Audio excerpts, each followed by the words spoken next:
Olá, um bom dia, um feliz sábado. Nós estamos mais uma vez nesse sábado do Senhor, abençoado para receber de Deus mais e mais bênçãos. Você deve estar estranhando que eu estou falando bom dia, mas está de noite. Tá Né? cedinho, né? A gente está gravando cedo porque Moisés tem um batismo e a gente está aí se preparando também para voltar à igreja, né? Acho que sábado que vem, né? Já é para voltar aos cultos da igreja, com as restrições que vocês já conhecem, mas no próximo sábado eu acredito que nós já poderemos estar com redução de pessoas e tal, máscara, aquela coisa toda aí que a gente sabe de cor e salteado, mas na casa de Deus, se Deus quiser. Mas é uma alegria poder estarmos juntos nesse dia, no sábado, né, recebendo de Deus bênçãos.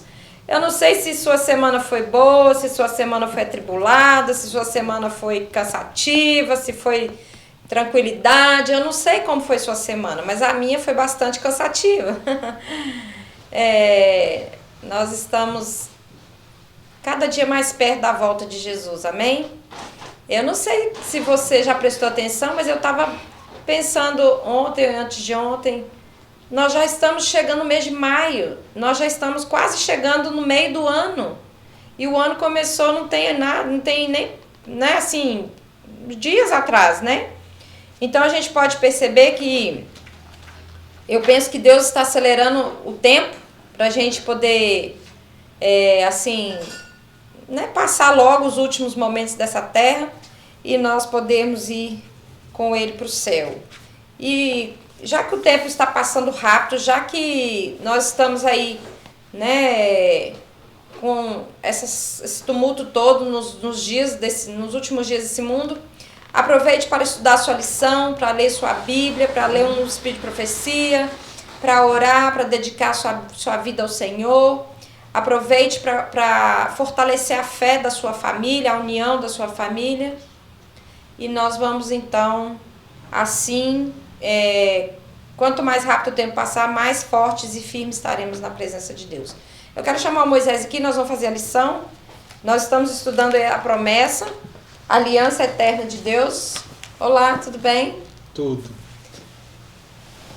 Sua semana foi boa, abençoada, tribulada?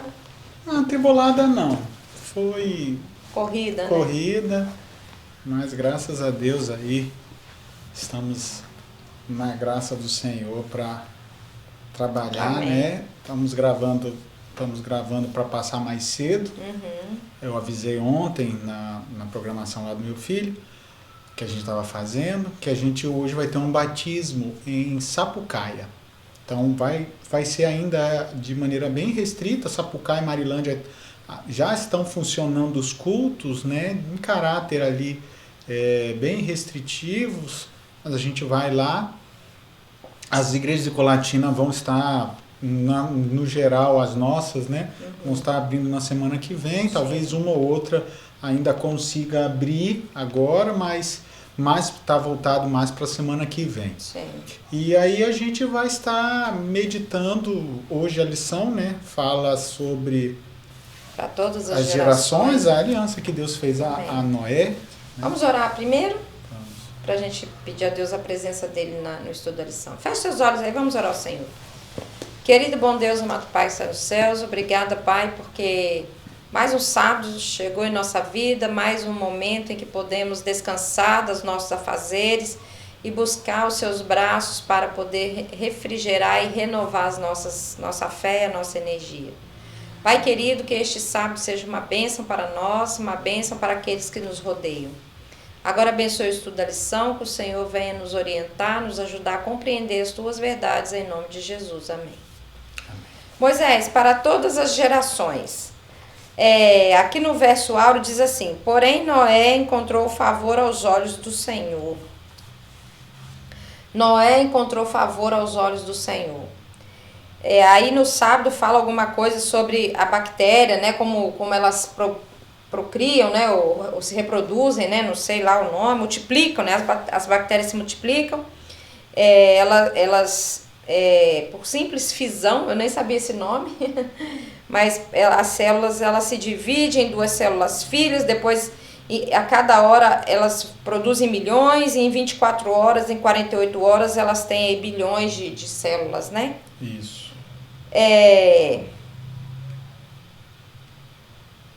Esse fenômeno, ele representa um pouco do que aconteceu com a humanidade na entrada do pecado?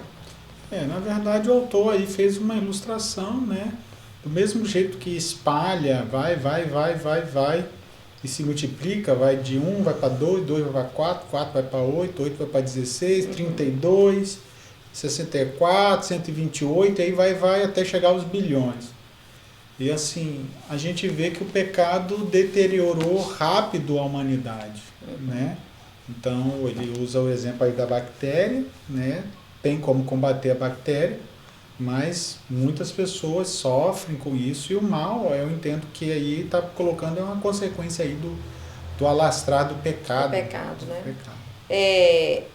Nós podemos ver que, né, Leon White fala alguma coisa de 6 mil anos, 7 mil anos a Terra, né, existe, né, povoada, né, assim, e a gente vê que o pecado, a cada ano que passa, a cada período que passa, ele destrói mais o ser humano, destrói mais as capacidades mentais, espirituais, físicas até, né, e a gente vê.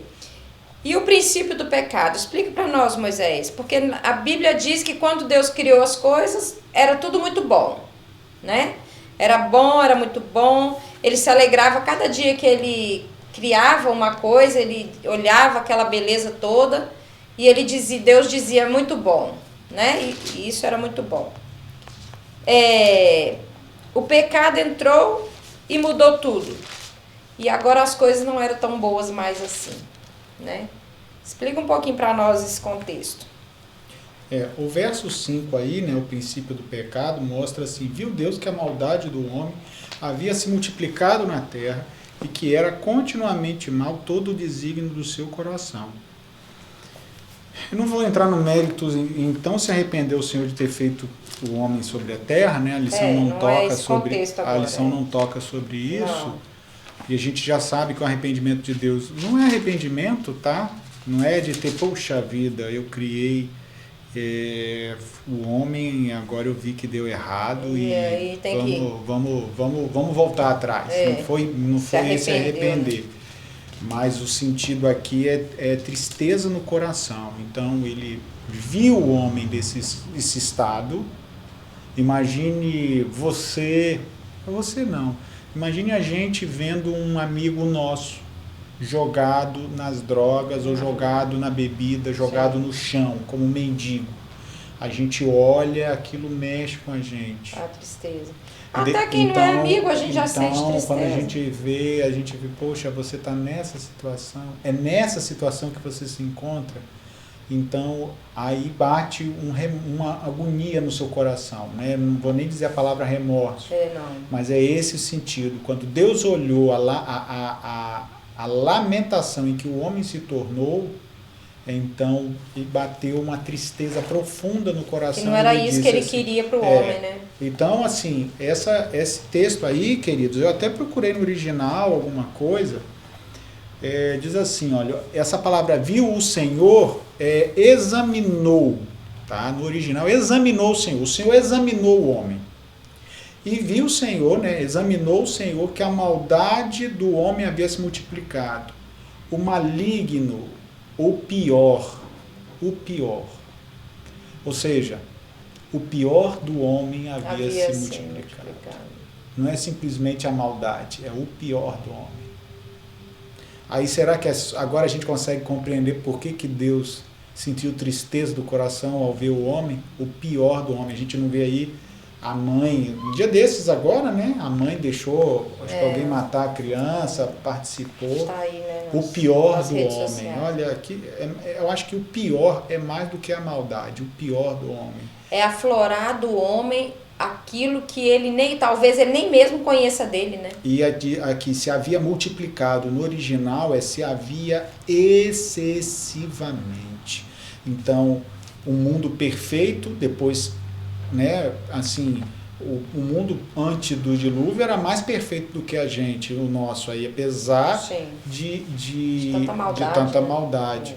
Mas quando você lê Patriarcas e Profetas, o ouro era aberto, era claro. Né? Não sei se tinha montanhas de ouro, né? Não sei se tinha montanhas de ouro, mas Ellen White diz que depois disso Deus enterrou, sepultou, porque isso foi a desgraça do passado, ouro, pedras preciosas. Você consegue imaginar um mundo das montanhas com pedras preciosas, montanhas de ouro? Então os homens começaram a fazer a maldade, e aonde hoje são os lugares mais desérticos do mundo, Ellen White diz que eram os lugares mais belos no passado.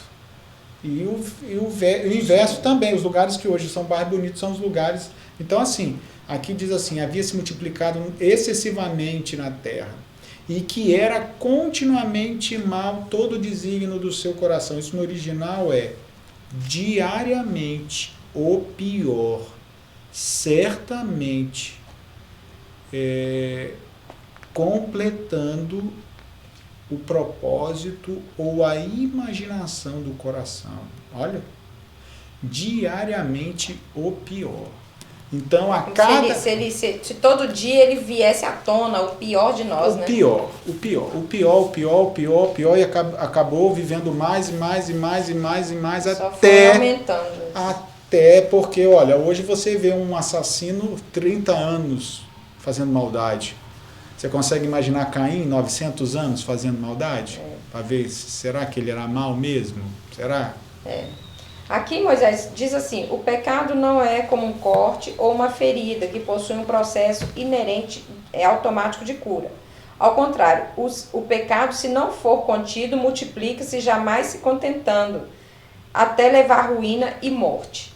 A gente sabe que se você machuca o dedo, se você corta, se você fere, a natureza, a carne, ela se regenera sozinha, né?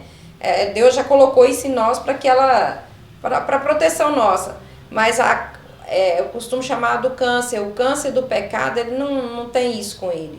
Quanto mais, assim, se ele não for contido, e como é contido o pecado em nós? A graça e a misericórdia de Jesus Cristo, não é isso? Sim. Então, quanto mais ele não for tratado com a graça de Cristo, com a misericórdia, com o sangue do Cordeiro em nossa vida, a tendência só é ir à morte, né? Porque o pecado nos leva à morte. Noé, olha só, quer comentar mais alguma coisa? Eu tenho um texto aqui de Ellen White que eu coloquei nas anotações, vou ter assim, ó. Tá em Testemunhos para a Igreja, volume 1, página 362. Sem a graça de Deus, os homens amam praticar o mal. Sim. Eles andam na escuridão e não têm poder do domínio próprio. Sim. Dão rédeas soltas às suas paixões e apetites até perderem as mais finas sensibilidades e darem lugar às paixões animais. Tais homens necessitam sentir um poder controlador mais elevado que os constranja a obedecer. Se os governantes não exercem o seu poder para aterrorizar o malfeitor, este descerá ao nível dos animais. A terra está se tornando mais e mais corrompida. Nossa. E a gente está vendo nos últimos dias o que tem acontecido, né? Esse exemplo que o Moisés deu aí, né, dos jornais aí, que o rapaz morava com uma moça, a moça tinha uma criança de 4 anos, e o rapaz, médico até, né? E ele, assim, ele judiava e maltratava tanto aquela criança, e ele sabia exatamente os pontos de judiar sem deixar marcas. Olha, se você pode entender a cabeça de uma pessoa que tem esse tipo de comportamento, um psicopata desse, né? E isso, não, segundo as autoridades aí que tá investigando, não é a primeira criança que ele faz isso, né? É o primeiro que morre, mas não é o primeiro que ele faz. Então, se a gente for ver, gente, o pecado, se ele não for contido pela misericórdia, pela graça, sabe? Jeremias diz que a misericórdia, acho que é Jeremias que diz que as misericórdias do Senhor são renovadas a cada manhã em nossa vida, né? Lamentações. Se isso não fizer parte de nós, a gente vai cair no mais profundo buraco do abismo, né? Vamos aqui para Noé. Moisés, quem era Noé? Fala aí para nós quem era, né, o homem Noé. Semana passada eu fiz a pergunta, né? Por que os outros não entraram na arca, né? E você explicou. Mas quem era Noé? Quando eu li esse texto da segunda-feira, eu me lembrei de Jó, né? Justo, íntegro, reto, temente a Deus, se desviava do mal. Noé também era assim, Moisés? De acordo com os relatos que a gente conhece? A gente percebe o seguinte, que Noé... porque acaba, para a gente explicar algumas coisas, acaba saindo um pouco para a gente entender Noé. Mas quando você estuda, eu estudei um pouquinho a genealogia, tentei tirar algumas curiosidades, por exemplo, da arca, por exemplo, o côvado, né? Semana passada a gente falou, eu falei que o côvado seria maior, a arca seria maior, e eu tenho um texto, né? Eu tenho até anotado aqui, olha só, da arca aqui. O texto está em História da Redenção. Quando saiu das mãos do seu Criador, Adão era de grande estatura e bela simetria. Tinha mais de 2 vezes a altura dos homens que agora vivem na Terra. Então imagine aí um homem de 1,80m, 1,75m, 1,80m, né? 1,80m, ele tinha mais, não era 2 vezes, era mais de 2 vezes. 2 vezes e meia, provavelmente, né? Não sei se chegava a ser meia, mas se fosse 1,80m, 2 vezes é 3,60m. Pouquinho mais 4 metros. 4 metros, 4,10m, 4,15m. Uma possibilidade. Aí imagine um côvado de um homem desse, 45 centímetros. Aí seria aleijado, né? Então, assim, eu fiz uma regra básica de 3, uma regra simples matemática de 3. É com ele, viu? Eu não sei. E aqui anotei, ó. Se um côvado é 0,45, né? É 45 centímetros, é daqui até a ponta do dedo, entre 1,70m e 1,80m de um homem normal, um antediluviano, ele teria entre 1 metro de côvado, 0,98 se for 4 metros, e 1,03 centímetros, né, metro, se for 4,15, que 4,15 não é nem 2 metros, nem 2 vezes e meia. É só 2 vezes e um pouquinho. Então, se ele tivesse 4,15 metros, o do cotovelo ao dedo teria aí 1,3 metro. E se ele tivesse 4 metros, teria 0,98 centímetros. E para você ter uma noção de andar, em Balneário Camboriú, no Brasil, a arca teria pelo menos 300 metros, e não 100 e pouco, como o pessoal calcula hoje. 300 metros de extensão. Isso, porque teria 300 côvados, então um pouquinho mais de 300 metros. Sim. Para a gente ter uma noção do que é 300 metros em altura, é um prédio de mais de 70 andares, um prédio de quase 100 andares. Grande, né? É enorme. Então, assim, obviamente, isso é só para a gente ter uma noção, mas olha... Quando você vai para Noé, você me perguntou de Noé, quem era Noé? E eu fiquei procurando um pouco na Bíblia sobre isso, e quando você lê aqui, olha só, queridos, Noé, ele viveu 500 anos, olha só, verso 30 do capítulo 6. E aí a gente fala um pouquinho disso aqui, e aí vai para a parte que eu acho que eu vou falar um pouquinho da aliança, e a gente vai para a parte final. Sim. A gente não demorar muito aqui, porque a gente tem que seguir a regra aqui, né? Eu não sigo, na verdade. Nem eu. Então, olha só, para a gente entender por que Deus escolheu Noé. Noé, verso 30 do capítulo 5. Depois que gerou Noé, viveu Lameque 500 anos. Verso 32. Era Noé da idade de 500 anos e gerou Sem, Cã e Jafé. Noé ficou 500 anos para gerar filhos. E ele não era aleijado, nem era estéril. Não. Quando você lê a genealogia de Caim, de Adão, os homens tiveram filhos e tal, e a sociedade foi piorando. Quando apareceu Lameque, no verso 28, ele viveu 182 anos e gerou um filho. Então, bem menos do que os outros. Mas... Né? Assim, os outros viviam pouco. Então, não, os outros, olha só, Enos. 65. Não, Enos viveu 90 anos e gerou um filho. Sete viveu 105 anos e gerou um filho. Sim. Aí foi, Malael viveu 65 anos e gerou um filho. Jared viveu... Aí em Jared começou novamente a aumentar. Ele viveu 162 Depois e gerou um filho. Aí veio Enoque.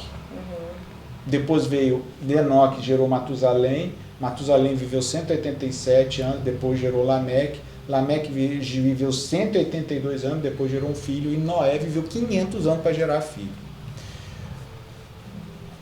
Quando Lameque teve, olha só, verso 29, pôs o nome de Noé, dizendo, este nos consolará dos nossos trabalhos e das fadigas de nossas mãos, pois essa terra o Senhor amaldiçoou.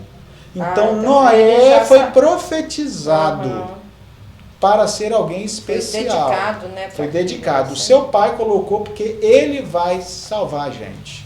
Ele vai nos consolar desta terra amarga. Então, é lógico, quando você lê Patriarcas e Profetas, você vê que Enoque já sabia que ia haver um dilúvio. Deus já tinha revelado a Enoque. Sim. E aí, olha, queridos, você sabia que Lameque viveu, o pai de Noé, viveu até 5 anos antes do dilúvio. Ou seja, Lameque viu a construção da arca. Mas 5 anos antes do dilúvio ele faleceu. Acredito no Senhor. Sabe Matusalém, o que mais viveu na face da terra? 969 anos, ele morreu no ano do dilúvio. Então, tá aqui. Eu fiz a contagem toda. Então, ele viveu no ano do dilúvio. Se ele quer dizer, viveu, ele morreu até o ano do dilúvio. No ano do dilúvio ele morreu. Ou seja, ele viu a arca. Ou seja, o avô de Noé e o pai de Noé viram Noé fazendo o consolo dos nossos trabalhos e a fadiga de nossas mãos nesta terra que o Senhor amaldiçoou. Né? Então, hoje eu consigo responder melhor a sua pergunta da semana passada. É verdade. Então, assim, quando você vê Enoque, quando Enoque foi levado, olha só,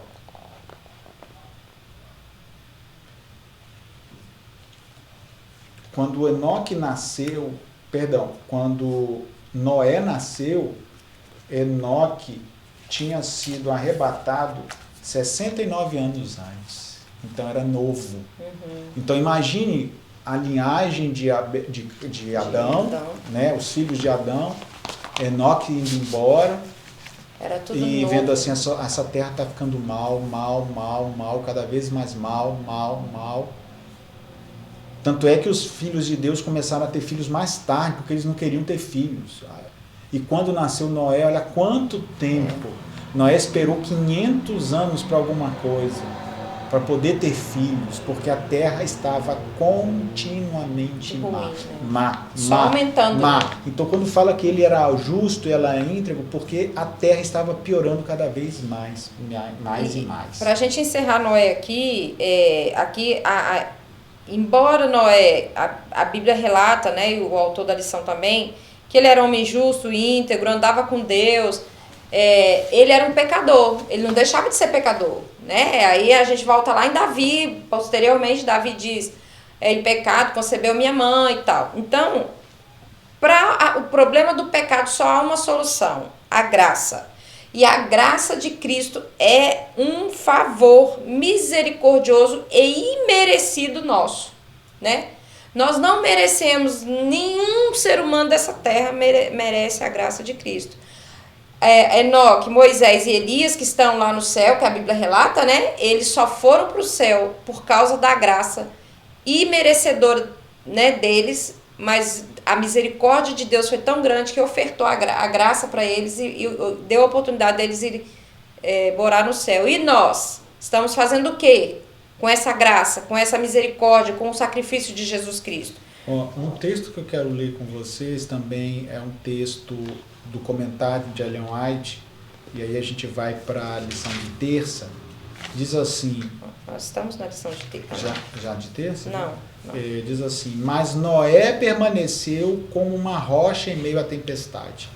ele estava cercado por todo tipo de impiedade e corrupção moral. Gente, é o que eu li aqui, né, no original, imaginação. Parece assim que o ser humano acordava dizendo, qual é a maldade que nós vamos inventar hoje? E eles viviam séculos. A gente não, eu não tenho essa noção, eu não consigo entender isso.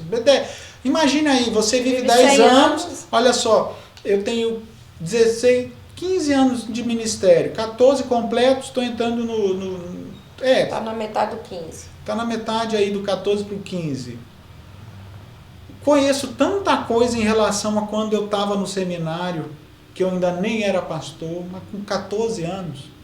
Multiplica aí se eu tivesse 140 anos de ministério. Nossa. Então, assim, eu estou falando de coisas boas, mas imagine a sociedade para o mal. Era só aquela linhagem de Adão que estava perfeita. O resto estava se prostituindo, se destruindo. Cada vez mais.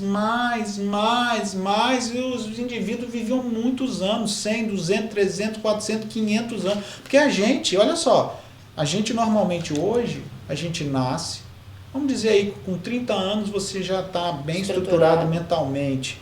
Aí você vai de 30 ao quê? 60. 60 hoje o pessoal entende que boa idade é boa, mas quando a gente era pequenininho, 60 anos já era idoso. É porque a gente está chegando lá, aí a gente diz, nossa, tá morreu novo. Morreu com 60 anos, nossa, morreu novo. Não, quando você era pequenininho era velho. Era vovô. Por favor, não estou querendo desmerecer ninguém, mas eu estou dizendo que a visão que se tem, né? Que a gente está chegando lá, a gente está depois dos 40, então a gente já está mais próximo de 60 do que quando a gente tinha 5, 6 anos. Agora, imagina, você pega aí dos 30 aos 55, vamos dizer aí que é a fase áurea do ser humano, né? Madura, em que ele consegue se desenvolver 25 anos, né? De 30 Agora, imagina se fosse dos 300 aos 550. Deus me livre. Entendeu? Ou fazia muita bondade ou muita maldade. Por isso que a Bíblia faz questão de dizer que Noé passou 300 anos com Deus. Aí Deus levou. Enoque. Perdão, falei Noé, né? Enoque. Enoque passou 300 anos com Deus e Deus o tomou para si. Então, para você ver que... E depois que levou, o pai, né? O filho, que era Matusalém, depois o neto, depois o bisneto, que Noé era bisneto de Enoque. Aí você vê assim... que eles permaneceram fiéis. Isso. Vamos aqui passar rapidamente, Moisés, a gente tem que terminar aqui a aliança com Noé. Deus e Noé entraram num acordo, né? Mais da parte de Noé para Deus, porque de Deus para Noé, ele já faz isso né, desde os primórdios. A lição sempre vai colocar que o homem tem que fazer alguma coisa. Eu entendo que tem que fazer, mas eu não entro muito nesse mérito, porque assim, se Deus é por nós, quem será contra nós? E o inverso também. Se Deus não for por nós, não importa o que a gente faça. Então, é Deus que faz. A gente nunca consegue cumprir a promessa plena. Entende? Então é sempre a graça e a misericórdia de Deus. Sim. Sempre o Senhor se ofereceu primeiro ao ser humano, ou até antes disso, porque quando a Bíblia fala que eles já tinham planejado, né, a salvação muito antes de tudo existir, né? Então é sempre o Senhor que dá o primeiro passo, é sempre o Senhor que vai atrás. Quando Adão pecou e Eva, o Senhor que foi atrás. Agora vem Noé, o Senhor que vai atrás. Depois Jesus Cristo que veio, e a gente está aí com o Espírito Santo, sempre eles que vêm. Então a aliança, ela é trazida por Deus a nós, e a nossa função, eu acho assim, não sei se eu posso chamar de função, a nossa parte é aceitar, é a graça imerecida. Sim. Quando eu aceito, um dia você me pediu para casar com você, quando eu aceitei casar com você, as coisas que vão depois do casamento são naturais. A gente abre mão de uma coisa, de outra, um pro outro, a gente conversa. Isso tudo é natural. Por quê? Porque foi aceito uma situação primeiro. E eu vejo isso com Cristo, né? Olha, Noé, por mais que seja justo em relação aos outros que não eram, ele era falho como um ser humano. A Bíblia até conta uma falha dele depois do dilúvio, né? Com as filhas, né? Não, que ele bebeu e os filhos lá, o neto, o filho caçoou. E ele amaldiçoou o neto. Por quê? Por que o neto? Porque é como se ele estivesse dizendo assim para Cã, você zombou de mim, pois o teu filho vai zombar de você. Por isso que ele amaldiçoou o neto nesse sentido. Bem, mas voltando aqui, a gente percebe o seguinte, quando fala que Deus achou, né, mas Noé achou graça diante de Deus, é porque Deus olha para a gente e se compadece. Sim. Por mais falhos que venhamos a ser, Deus quer nos salvar. Não importa quão mal ou quão longe a gente possa ter ido, Ele quer salvar a gente. Então, se a gente olhar para o Senhor, a gente vai encontrar graça. A gente vai ser achado graça diante do Senhor. Quando Deus fala para Moisés lá, eu não vou, porque senão eu vou destruir o povo.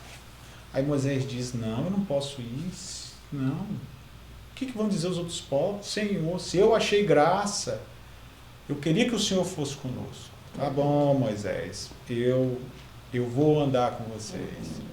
Aí, sabe, se a gente buscar o Senhor, se a gente humilhar, a Bíblia fala, né, que para Deus você tem que ter um coração contrito. Você tem que buscar a Deus em coração contrito. Humildade. Você foi a Deus com humildade, Deus vai te ajudar. Posso ir? Para a quarta? Quarta, o sinal do arco-íris. Pode. Aí, antes de você falar, eu queria ler... essa semana eu salvei um texto de Ellen White cada dia da semana. Olha só. Na lição de terça, a que eu anotei foi assim: foi a fé genuína de Noé combinadas com as obras que condenou o mundo. Ele não somente pregava a verdade presente, apropriada àquele tempo, mas punha em prática todo o sermão. Caso houvesse erguido a voz de advertência às suas obras e seu santo caráter entre os corruptos perversos, teriam sido sermões condenatórios para os descrentes dissolutos daquela época.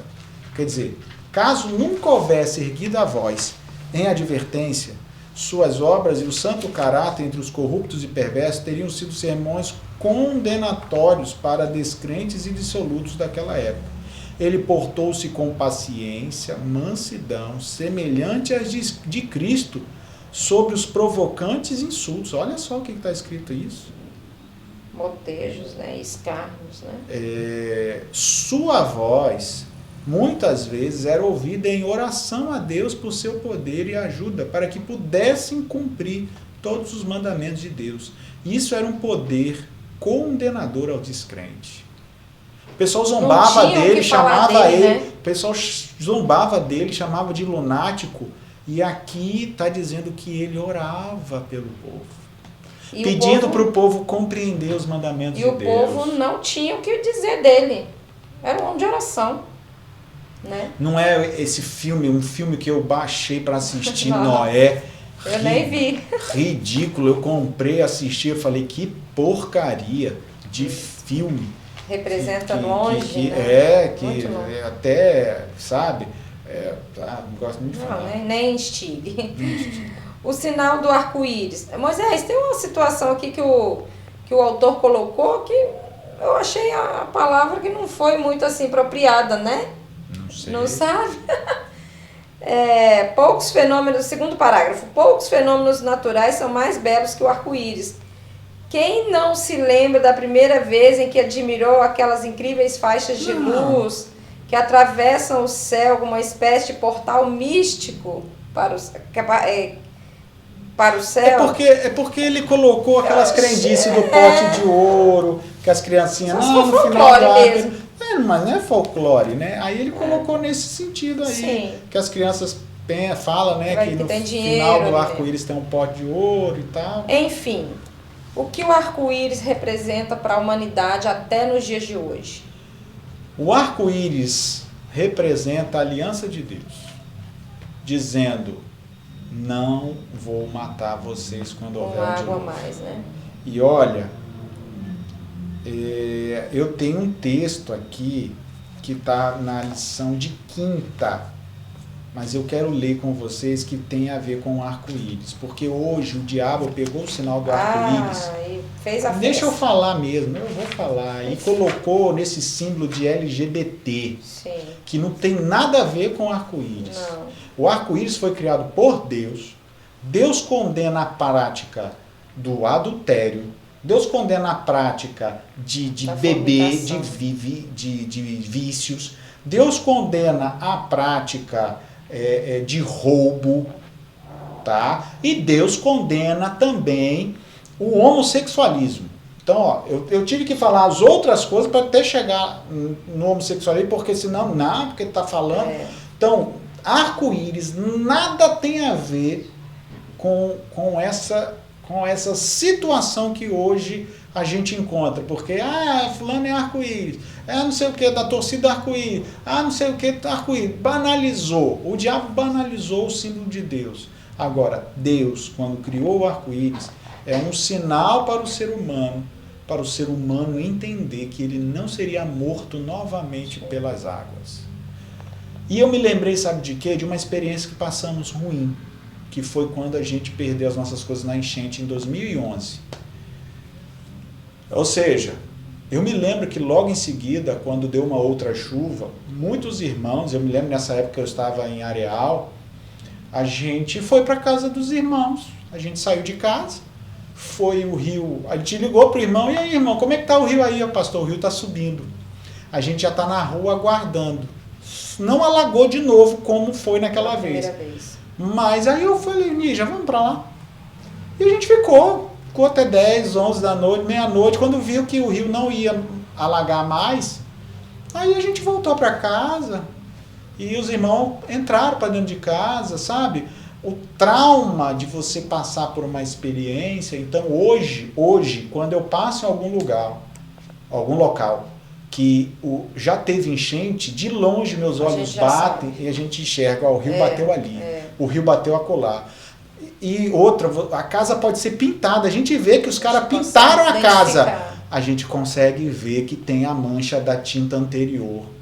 Então assim, só quem passa por um trauma é que identifica. E olha só o texto que eu anotei na lição de quinta-feira, que ficou somente com Noé, mas serve para essa da aliança do arco-íris. Por que o arco-íris? Olha, os habitantes do mundo dos dias de Noé foram destruídos, porque após a concessão de um período de 120 anos para decidir entre o bem e o mal, deliberadamente preferiram seguir os ímpios caminhos. Peraí, acho que não é esse não. Deixa eu... Esse é...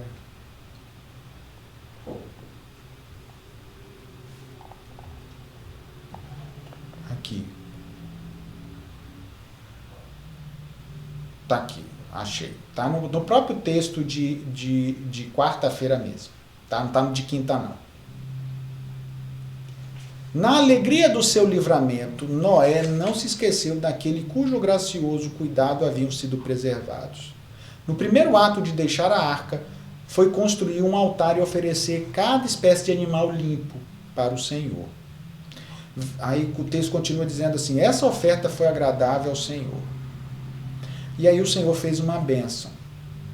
Enquanto durar a terra, não deixará de haver sementeira e ceifa, frio, calor, verão, inverno, dia e noite. Ou seja, Deus disse que enquanto houvesse terra, não mais o mundo seria destruído pelo dilúvio. Ia haver colheita, ia haver verão, ia haver sol, chuva. Aí diz assim, aqui havia uma lição para que todas as gerações se sucedessem. Noé tinha saído de uma terra destruída, desolada, mas antes de preparar uma casa para si, construiu um altar.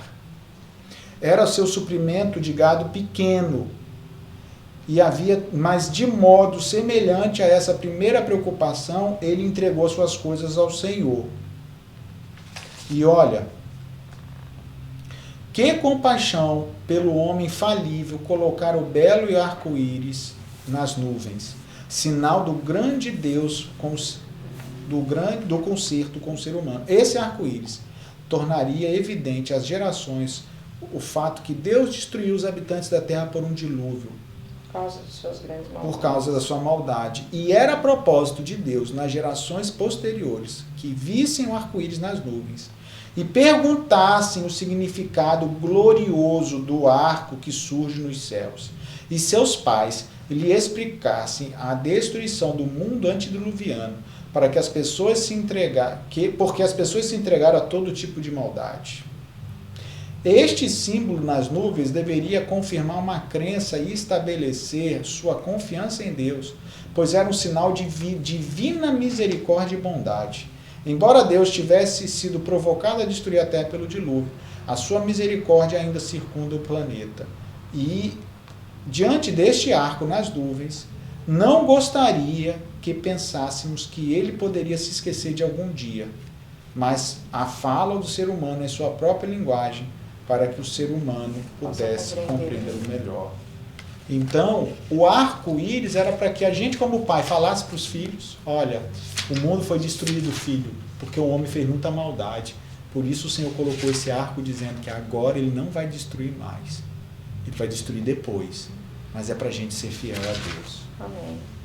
E ficou somente Noé. Eu acho que aqui a gente nem precisa aprofundar muito, porque a gente já falou semana passada, você falou alguma coisa hoje, né? Ficou o remanescente daqueles que estavam vivos naquele período, naquele momento. Os que eram fiéis a Deus, Deus os levou, né, descansou eles antes. E o remanescente foi Noé e sua família, que permaneceram fiéis. A gente já leu aqui, Moisés leu os textos e tal. Eu quero perguntar para você, fazer, Moisés, uma pergunta. Sempre Deus teve os seus remanescentes, seus fiéis na terra? E nos últimos dias também terá? Tem que ter, né?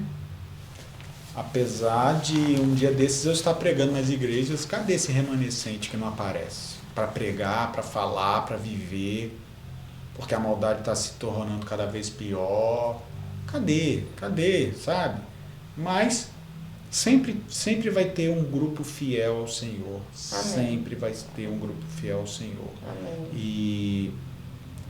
E para esse grupo é a responsabilidade de pregar e de levar.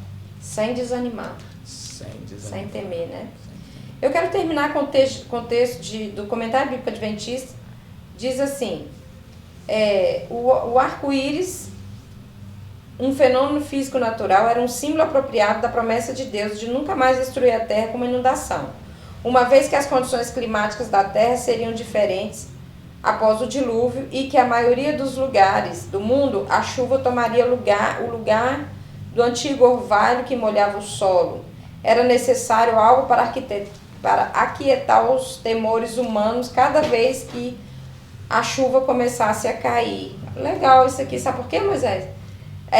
Igual você falou da nossa experiência com a enchente, toda vez que a gente via chuva, né, mais forte, a gente temia, né, por novamente ser pego, né, por uma tragédia daquela, né? E era isso que Deus queria evitar para o povo pós-diluviano, né? Que cada vez que eles vissem uma chuva, que eles não temessem, porque o arco estaria lá no céu, e aquele arco era a promessa que não ia mais ter aquela tragédia de novo, né?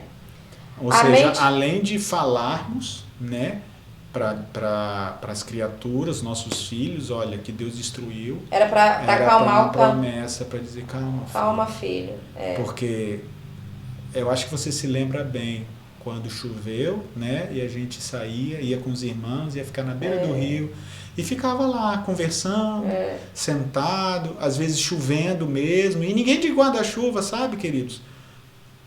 Deixa molhar, a gente estava olhando o rio. Então, imagina, Noé e sua família saindo da arca e a primeira chuva depois. E quando vem a primeira chuva, provavelmente, né, o trauma, com certeza o trauma foi muito grande, muito maior do que o que a gente passou e que outros já passaram. Sim. E então era um sinal para tranquilizar, para dizer, calma, filho, não vou destruir. Aí termina dizendo o seguinte: a mente espiritual pode ver nos fenômenos naturais revelações que Deus faz de si mesmo. Assim, o arco-íris é uma evidência para o crente que as chuvas trará bênçãos e não uma destruição universal. Irmãos, encerramos aqui a nossa lição, que nós possamos realmente aprender com Noé, né, com a experiência de Noé, com a vida de Noé, a sermos também íntegros, justos, temente a Deus e nos desviando do mal, assim como Jó. E que nós possamos olhar para o céu todas as vezes que aparecer um arco-íris, olhar para a Bíblia lá no Êxodo 20 e nos lembrar e confirmar a nossa fé com as alianças que Deus fez por nós e para nós, né? Semana que vem, nas igrejas, mas a gente talvez vai gravar na igreja, né? Mas estaremos lá na igreja. E agora nós vamos fechar os nossos olhos para fazer uma oração. E logo em seguida nós teremos o Provai e Vede. Você separe aí sua ofertinha, seu dízimo e seu alimento para este momento também. Você ora, Moisés? Maravilhoso Deus, Pai querido, muito obrigado, Senhor, por tudo. Abençoe, Senhor, a gente, abençoe os irmãos e irmãs. Obrigado pelo símbolo do arco-íris, porque além de nós dizermos para os nossos filhos, nossos netos o que aconteceu, é um sinal de tranquilidade. Amém. Só quem passa por um trauma, Senhor, sabe quão angustiante é quando acontece novamente. E o Senhor, pensando no ser humano, colocou um sinal belo, de várias cores, mostrando: eu estou aqui, confia em mim. Amém. Nos ajude, Senhor, a refletirmos o Teu caráter nesses últimos dias como um remanescente fiel. Porque a volta do Filho do Homem vai acontecer as mesmas coisas como foi nos dias de Noé. Verdade, Senhor. Então, nos ajude a sermos justos e íntegros diante de Ti. Amém. E diante desta sociedade, que as nossas obras possam testificar para este povo. Que assim seja, Senhor. Em nome de Jesus. Amém. Amém. Vamos ouvir então, Provai e Vede. Nós vamos continuar trazendo nossos dízimos, nossas ofertas à casa do Senhor. Sábado que vem você já pode vir e trazer o seu alimento, trazer o dízimo e a oferta. Tá? Vamos então assistir o Provai e Vede.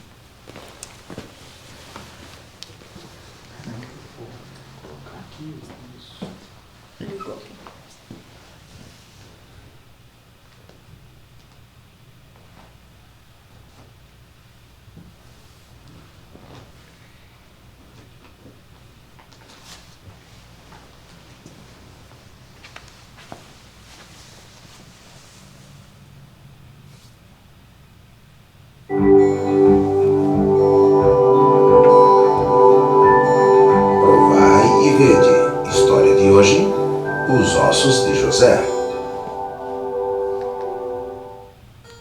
Você sabia que podemos aprender uma lição muito importante a respeito dos ossos de José? Sim, aquele José da Bíblia, filho de Jacó.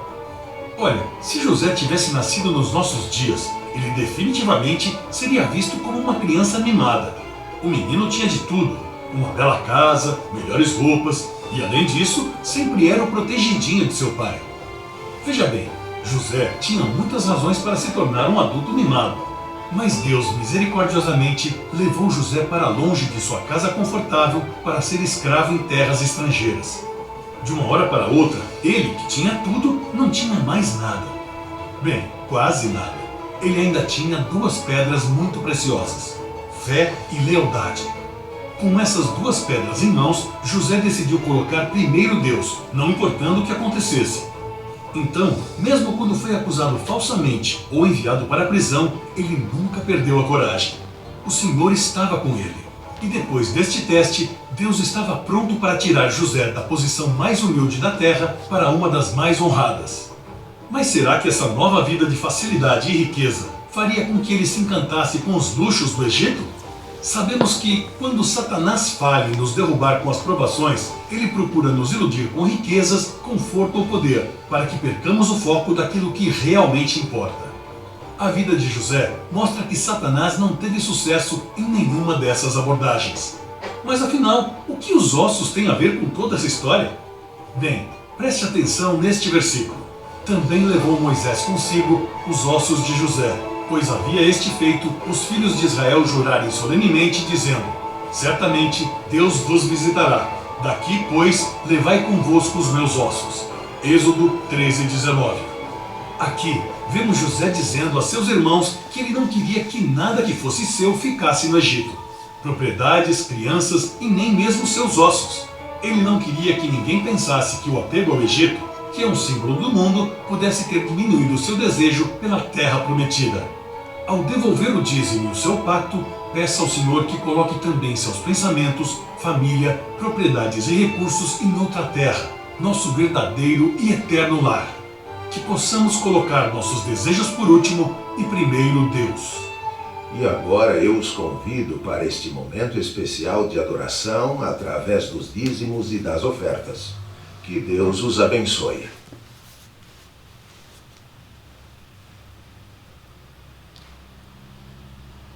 Queridos, com esse mesmo pensamento, vamos fazer uma oração à palavra do Senhor.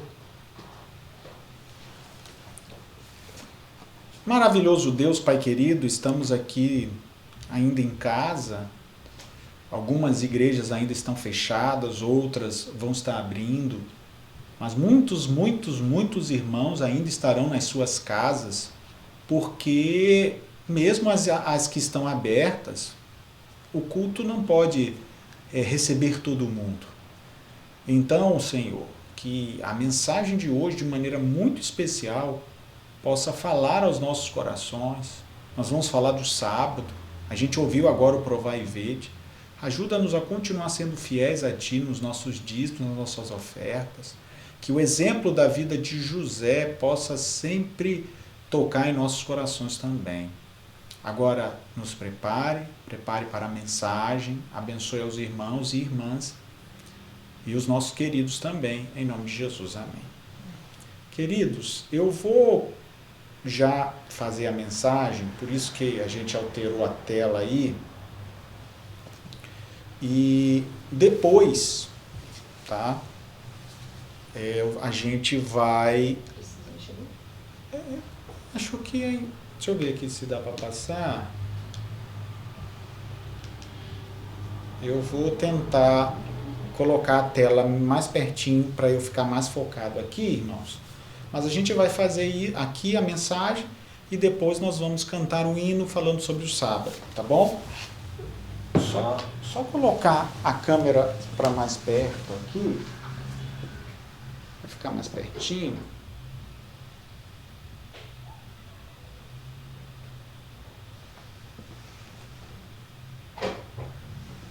Pronto. Acho que agora vai ficar a câmera, a gente vai ficar mais pertinho da câmera aqui. Queridos, olha só, vou ficar com o computador aqui próximo. A mensagem de hoje tem a ver com o sábado através dos séculos. Muitas vezes a gente imagina, esse vai ser a parte 1. Por que a parte 1? Porque a gente tem aí pelo menos uns 30 slides. Então, eu entendo assim, que para fazer uma coisa melhor, eu acho que vale a pena. Anote aí os textos, depois eu posso passar esse PowerPoint para vocês. Mas anote, procure informações, sabe? Não confie só no que o pastor está falando. Às vezes a gente imagina que o sábado, de repente apareceu, né? Morreu lá na época do povo de Israel, de repente veio porque era tudo judeu. A igreja cristã não... Muitos acreditam assim, a igreja cristã passou a guardar o domingo e tal, e não é bem verdade. A gente vai ver isso aqui. Não é bem essa verdade que nos contam que é a verdade. E aí, de repente, lá em 1800, um grupo apareceu para guardar o sábado, sabe? Mas durante 18 séculos, vamos botar aí, ou pelo menos mais de 1000 anos, não tinha nada. Será? Será mesmo? Então, acho que eu vou deixar aqui o computador, melhor ficar parado aqui do que eu mexer e qualquer coisa eu uso a tela aí. Olha só. O que nós vamos apresentar? As seguintes questões. sempre teve um povo que guardou o sábado pelos séculos. E por que guardavam o sábado? Existem outras religiões que guardam o sábado. E as igrejas da época da Reforma, como eram as suas confissões e credos? E na Reforma? A gente fala muito da Reforma, e aí? Então, eu acho que vale a pena a gente dar uma olhadinha sobre isso. Então, a gente vai falar sobre isso. Sempre teve, são perguntas, um povo que guardou o sábado? Será? Eu vou mostrar aí que teve. Por que guardava esse sábado? Era por quê mesmo? Existem outras religiões? Lógico que tem, né? Eu me lembro uma vez que o Arilton falou dos batistas do sétimo dia, eu me lembro de um batista que falou assim, não, a gente não guarda não, ele não guarda.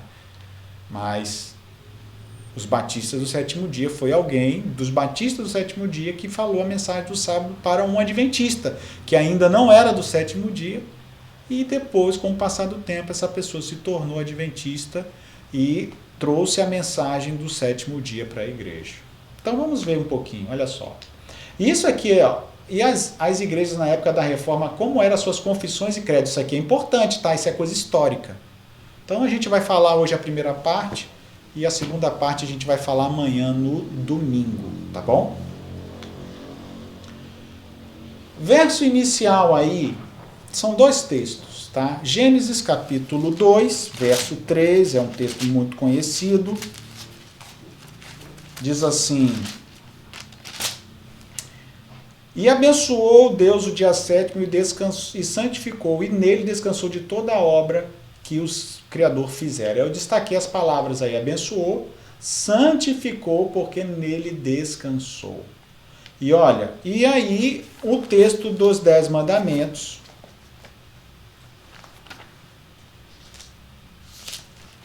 Eu vi um dia desses um que representava a igreja num debate, e o pastor lá, que não era adventista, contra os adventistas, lia os 10 mandamentos, mas não lia os 10 mandamentos de Êxodo 20, lia os 10 mandamentos de Deuteronômio, que é um mandamento, os 10 mandamentos, mas transcrito ali para o povo, tá? Transcrito ali para o povo, e ali falava...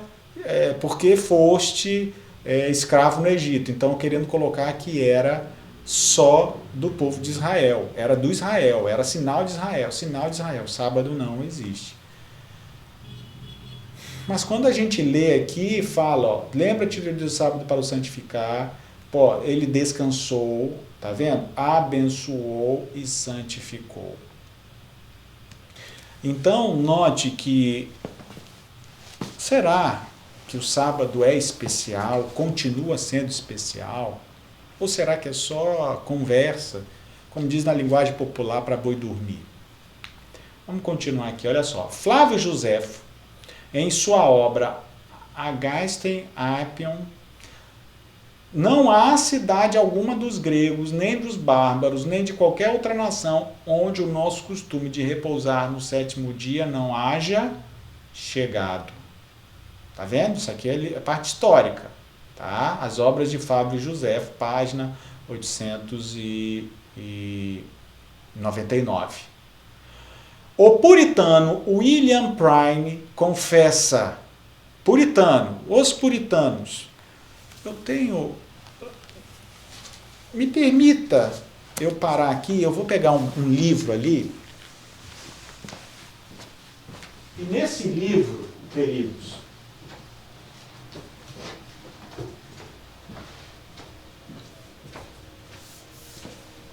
nesse livro aqui,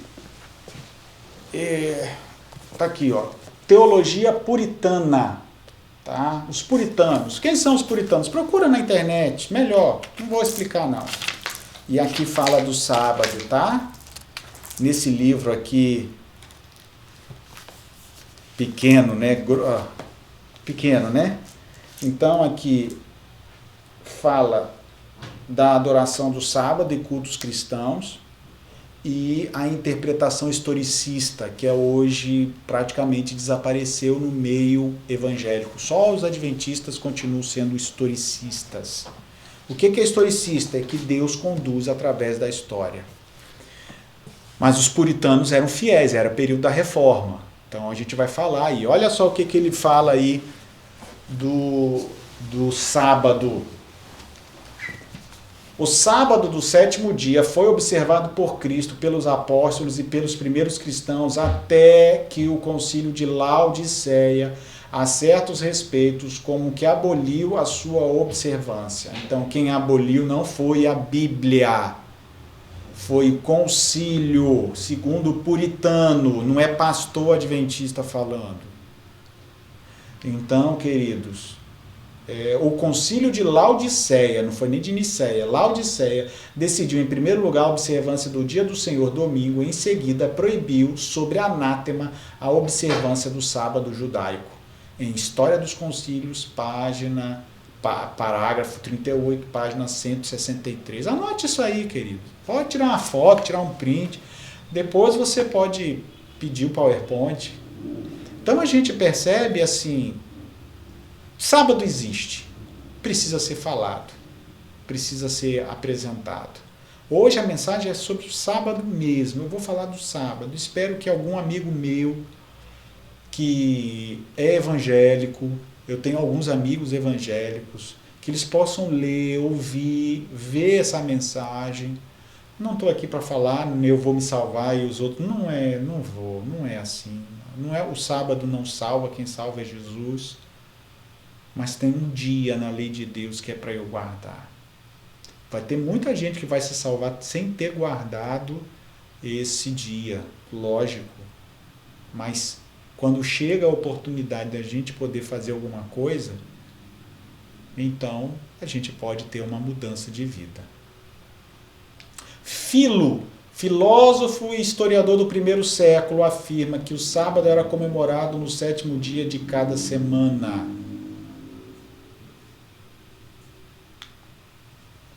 Reverendo Thomas Murray, erudito clérigo e historiador, declara: os cristãos primitivos professavam uma grande reverência pelo sábado, celebrando este dia com oração, reuniões de pregação.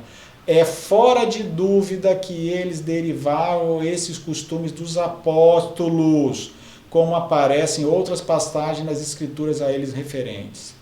Em Six Dialogues of the Lord's Day, o dia do Senhor, né? Diálogos, 6º diálogos do dia do Senhor. Página 189 aí, ó, 1701. A reforma, né? Reforma, os puritanos. Tá aí, tá mostrando alguma coisa aí, mas eu vou mostrar século por século, irmãos. Escócia e Irlanda. Nas igrejas célticas primitivas era costume, tanto na Irlanda quanto na Escócia, guardar o sábado como um dia de descanso. Eles obedeciam literalmente o 4º mandamento do 7º dia da semana. Então, queridos, sabe a doação de Constantino, em que foi doado quase a Europa inteira para a igreja, e que depois descobriu que era uma fraude? Não estou aqui para falar mal de igreja nenhuma, mas essa história que te contam que o sábado, não, desde o início, aí você compra muito livro evangélico, já diz que desde o início era só o domingo, mas quando você começa a estudar mesmo, aí tá aí, eu estou mostrando que eu sou o quê? Sou apenas um pastor de igreja, nada demais. Então, assim, se eu conseguir procurar isso e achar, tenho livros que mostram, livros nada adventista, então a gente consegue. É preciso cavar, é preciso procurar, é preciso investigar, é preciso ver realmente, será que o sábado foi guardado pelos povos? Foi guardado pelos povos. Século por século, século por século. Hoje é conhecido mais como, fora os judeus, né, ortodoxos, os adventistas do 7º dia. Mas tem outros que guardam também. Mas não é só adventista ou esse povo, não. Sempre existiu um povo. Sempre.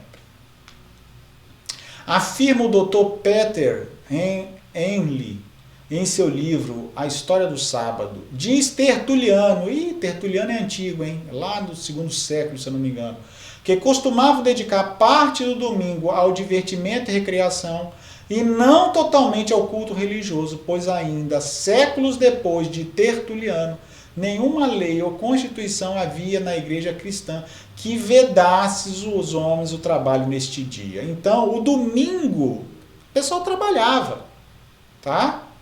Então, depois que começaram a dizer que é dia sagrado, dia sagrado, dia sagrado, e aí a gente acredita nessa história.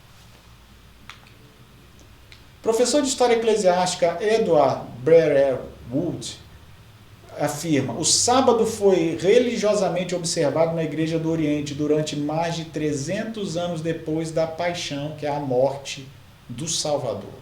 Está aqui. Pelo menos 300 anos depois, nas igrejas do Oriente. Pelo ano 225, havia várias dioceses ou associações da Igreja Oriental que guardavam o sábado desde a Palestina até a Índia. Amém, queridos? Desde o tempo dos apóstolos até o concílio de Laodiceia, esse concílio aqui, ó, 364 anos Domini, né?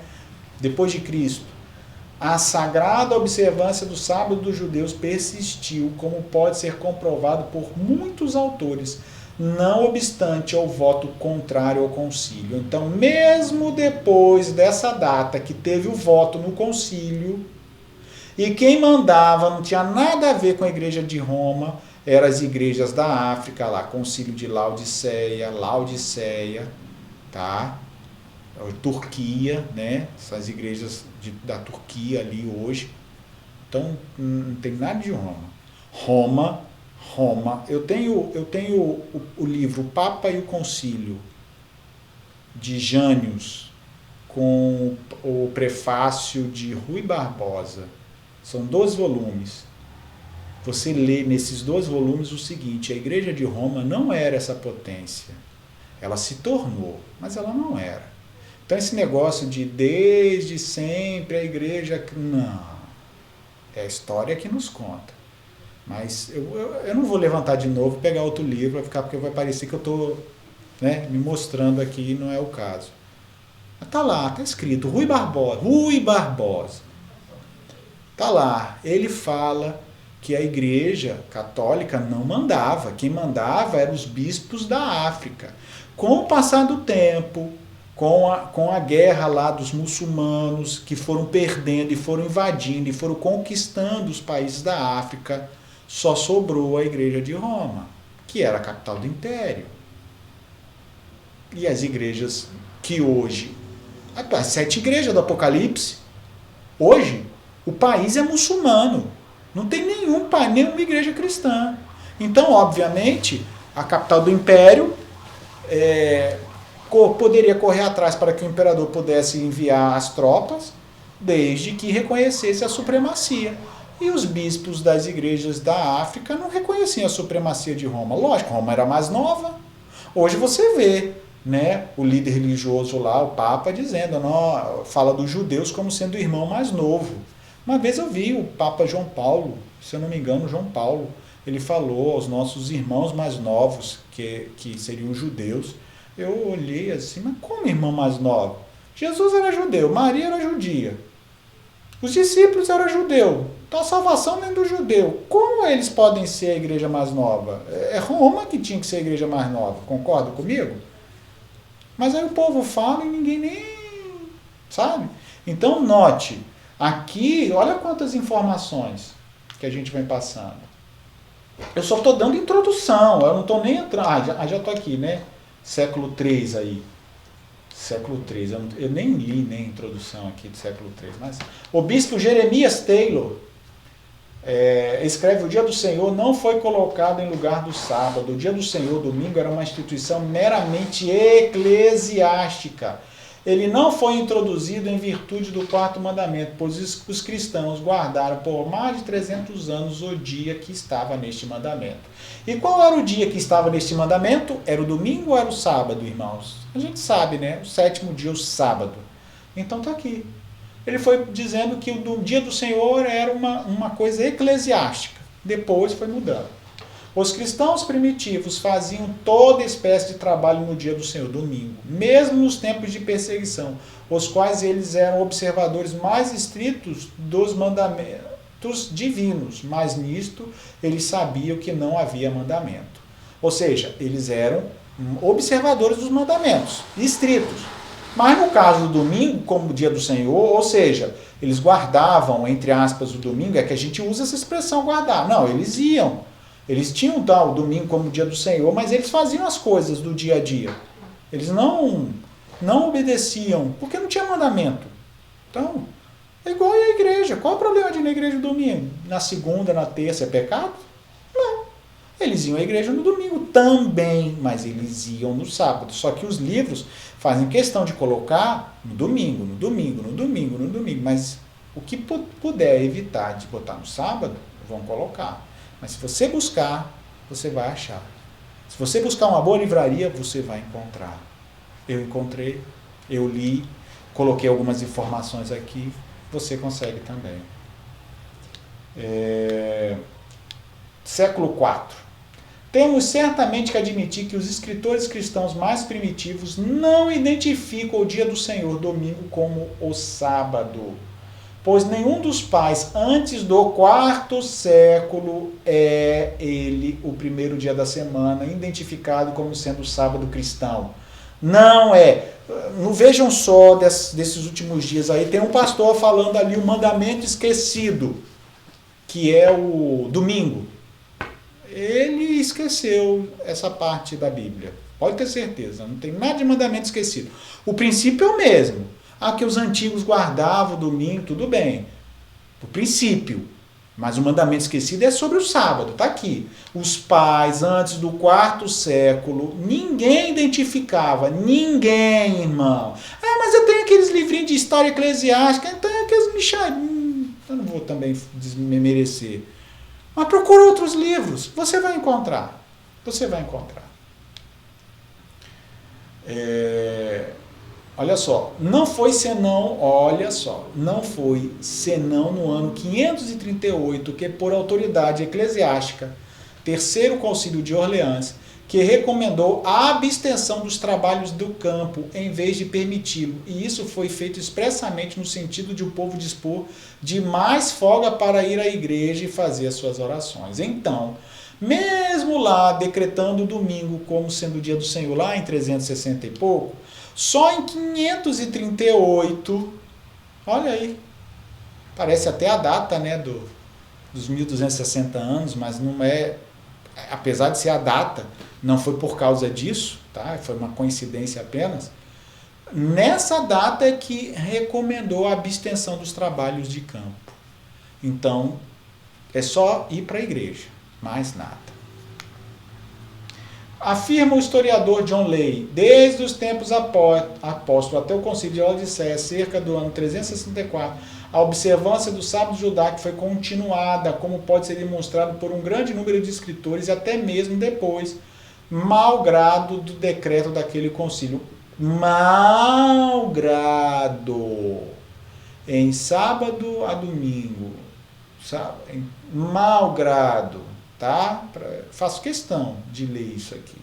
Diz o Dr. Peter, em seu livro História do Sábado, a igreja de Milão, século IV, o sábado era tido em alta consideração.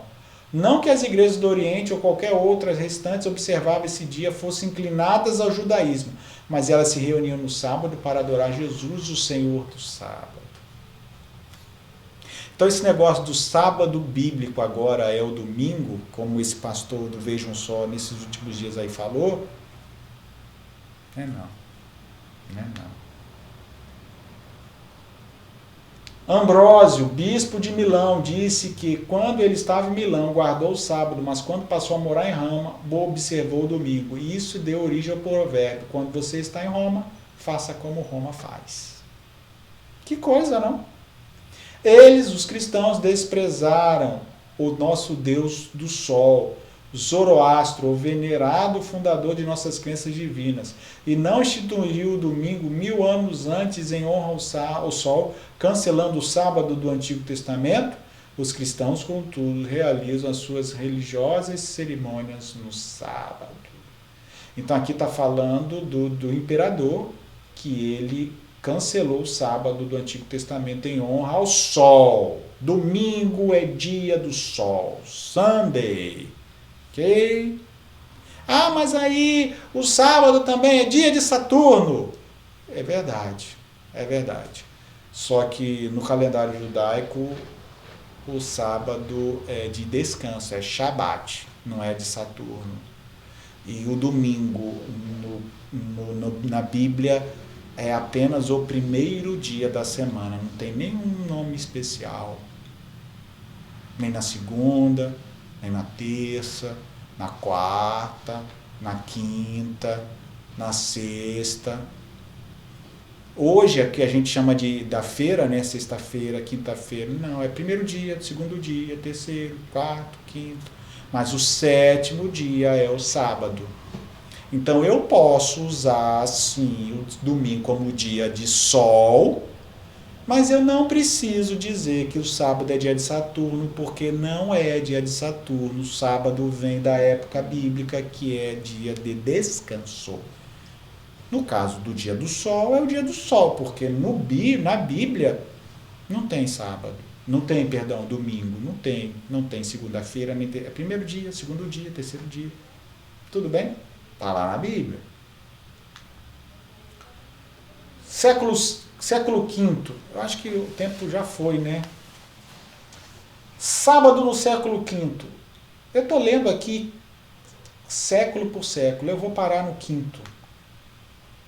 Sexto, sétimo, oitavo. Eu vou parar no quinto não, eu vou ler o quinto e o sexto, tá? Eu vou ler o quinto e o sexto e no domingo eu vou continuar. Se for muito tarde, eu prefiro parar e continuar na culto de quarta-feira. Eu não tenho também como mais de 2.000 anos falando de sábado, né, ao longo dos séculos, eu vou fazer em meia hora. Eu não vou fazer. Então, eu prefiro fazer devagarzinho. A gente tem que gravar, não pode também ser demorado. Então, eu prefiro devagarzinho. Você tira, estuda, lê isso, compartilha. Tá bom? Dr. Lyman Coleman, teólogo e historiador, afirma: durante longo tempo, depois de destruído o templo e cessado o culto divino, o sétimo dia foi rigorosamente observado ao lado do primeiro dia da semana, no século V. Retrocedendo mesmo até o quinto século, foi contínua a observância do sábado judaico na igreja cristã, mas com rigor e solenidade gradualmente decrescentes, até que de todo foi o quê? Abolida. Então esse negócio de que logo no início da igreja cristã já estou guardado domingo, ninguém guardava o sábado.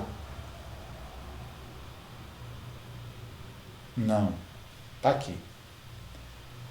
Sózomen, historiador do século V, século V, né? Quinto não. Século V em Constantinopla. O povo de Constantinopla, de quase todas as partes, congregam-se tanto no sábado como no dia imediato. Esse era o dia, imediato, nada de Sunday, dia do sol.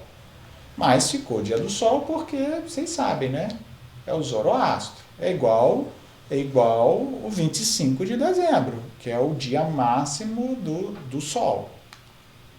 Mas não é a questão hoje. Vamos lá. O povo de Constantinopla e de quase todas as partes congregam-se tanto no sábado quanto no dia imediato, costume este que nunca observado em Roma ou em Alexandria, ou seja, já em Roma, que já estava se apostatando mesmo, não era observado o sábado.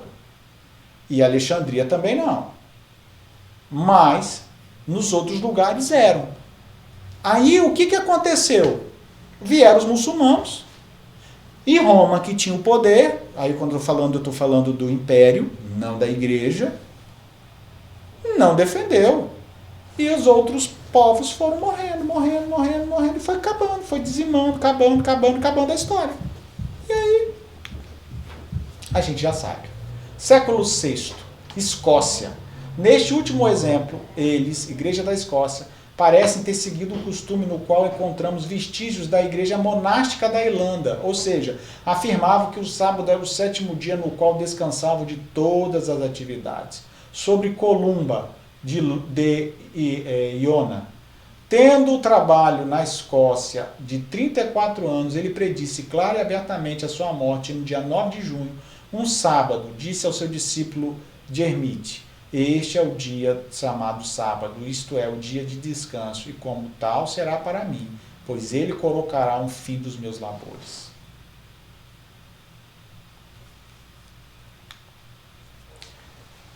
James, descrevendo alguns passos dados por autoridade da Igreja de Estado para impor o domingo como dia santo, afirma: cerca do ano de 590, o Papa Gregório, em carta ao povo romano, qualificou como profetas do anticristo os que mantivessem-se que não se devia trabalhar no 7º dia. Olha, ou seja, quem estava falando que não deveria trabalhar no 7º dia era profeta do anticristo. É esse caboclo aqui que é profeta do anticristo.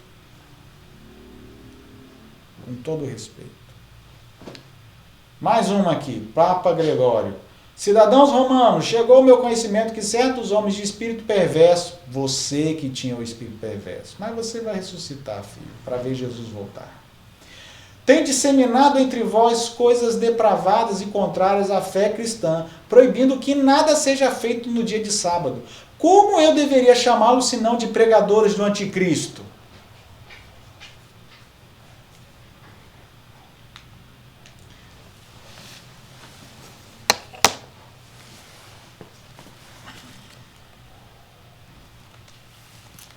Eu vou terminar, queridos, lendo um texto de Isaías. Está no Antigo Testamento, pastor? Sim, está no Antigo Testamento. A história de Adão e Eva também está no Antigo Testamento. Se não existiu o Antigo Testamento, então não precisa da história de Adão e Eva, então não precisa ter pecado no mundo. Então nós não temos pecadores, logo não preciso de Salvador, porque não tem pecado. Então, eu vou ler um texto do Antigo Testamento, porque a minha Bíblia tem o Antigo Testamento. Esse negócio de o Antigo Testamento foi abolido é quem não estuda a Bíblia. Porque quando você estuda a Bíblia, você sabe que o Antigo Testamento não foi abolido. Tanto é que nas livrarias evangélicas, as Bíblias que mais vendem têm o Antigo e o Novo Testamento.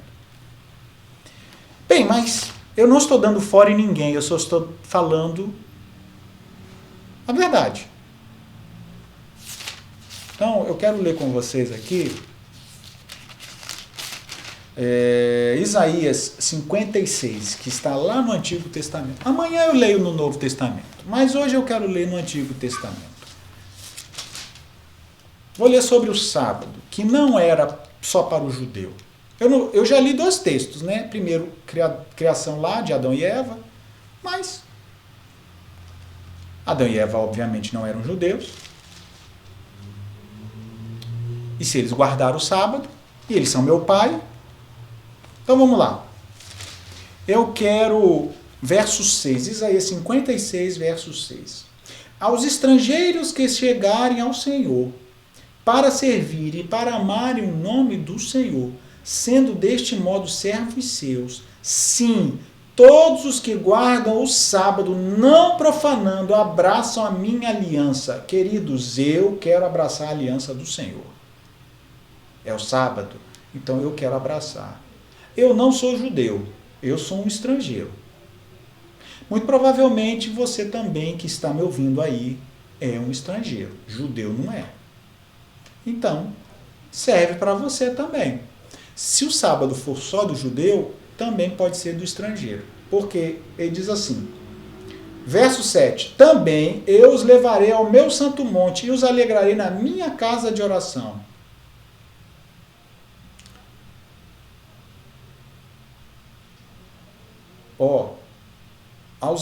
Vou ler o verso 6 e o verso 7 de novo. Aos estrangeiros que se chegaram ao Senhor para servirem e amarem o nome do Senhor, sendo desse modo servos seus, sim, os que guardam o sábado, não profanando. Pregadores do anticristo. Quem é pregador do anticristo? Eu vou ler aqui de novo. a Bíblia não era no idioma, né? O povo não tinha como ler a Bíblia. Aí é fácil falar. Quero ver falar agora, com a Bíblia que você pode ler no seu idioma.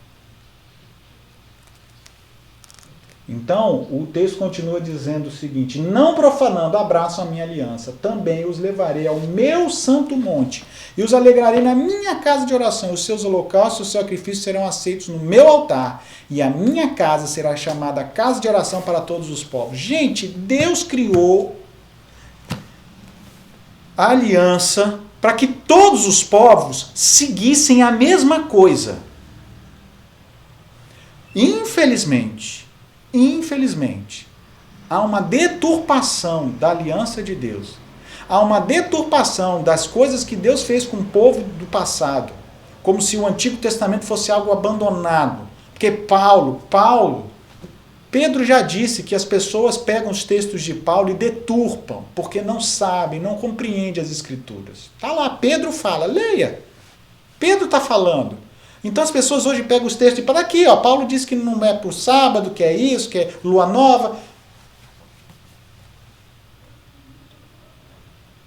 Quer abraçar a aliança do Senhor? Quer você, de coração, buscar isso? Pergunta. Eu estou mostrando algumas coisas. Eu estou no 6º século, a gente está no século 21, falta 15.